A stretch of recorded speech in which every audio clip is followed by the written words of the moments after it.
Oh no, wait. Adam. So, we forgot my weight belt today. Adam forgot my weight belt. I did, actually, I forgot her weight In belt. the car. I put it in the car. Today because it's snowing. So we're gonna do the next best thing from a weight belt, and this is a waist trainer, which usually I wouldn't work out in. I would use my weight belt for this, but it also gets the job done. Yeah. So this is a crazy waist trainer. Okay. Yeah, so actually the story of this waist trainer, if you want to know the story of the waist trainers, is I got sick of like the regular waist trainers people were wearing because they didn't make sense to wear because they didn't really work. And the reason that they didn't work was something that was very simple that everyone oversees when they get a waist trainer, is that waist trainers are essentially a size when they put it on. You put it on and that's the size it is. So if you can get into a waist trainer, then it doesn't do anything. It's not getting you tighter because you're already in a size that fit you to put it on. So of course it's not going to do anything because it's like putting on a shoe that fits. Of course a shoe that fits isn't going to make your foot any smaller because you put it on and it was the right size. So I figured out, I was like, well, there has to be a way to get it tighter. And so I started looking at like old ways of doing things, and corsets were like a big thing, and it actually showed a lot of proof behind it. But the problem with bodybuilding and corsets is the corsets were too big. They were like this long. And the waist trainers were too big. They were like this long. So I had these custom made in Pakistan. I had to order 1,000 of them to do it. And they're made so they're like just under the rib cage of Crazy Ashley. And then once we put it on, we tighten it. So it's a little bit of a pain to get on. But once it's on, we crank down on it and it cranked that. And it really, really gets the waist. Like it's like none other. It's crazy. So we've been using these for a lot of people and they work really well.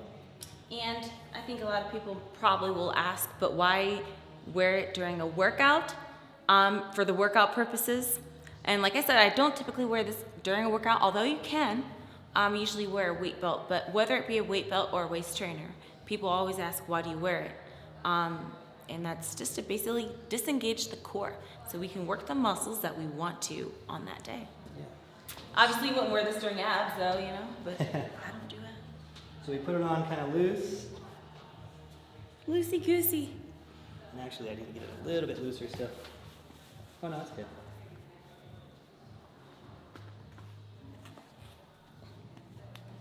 So we put it on.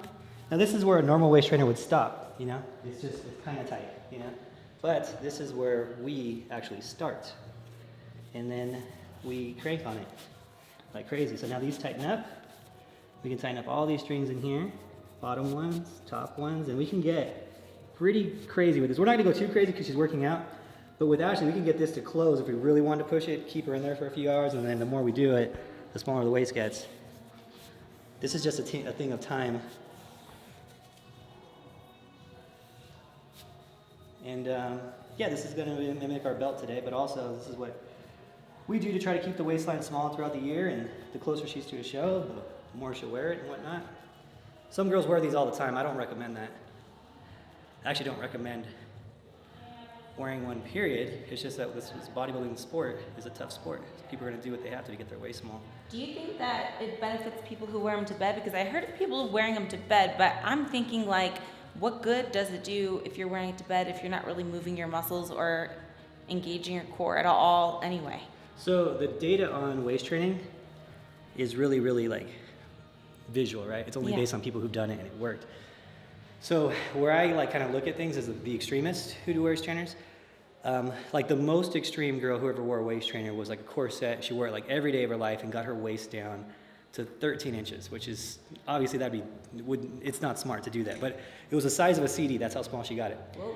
So taking that information of years of doing it, she wore it all the time. So based on that information, yes, the more you wear it, the better it works, but at what risks? No one knows because there's not studies done on these things, right? So there's always going to be that give and take. There's never a positive, huge improvement without some type of something, that has to go with it. So in my experience, I've been using these ones in particular for over about a couple years now, but waist training in general for over a decade with athletes. I've never had an issue but I just don't know of what the issues actually could be because there's no research on it, so I don't know.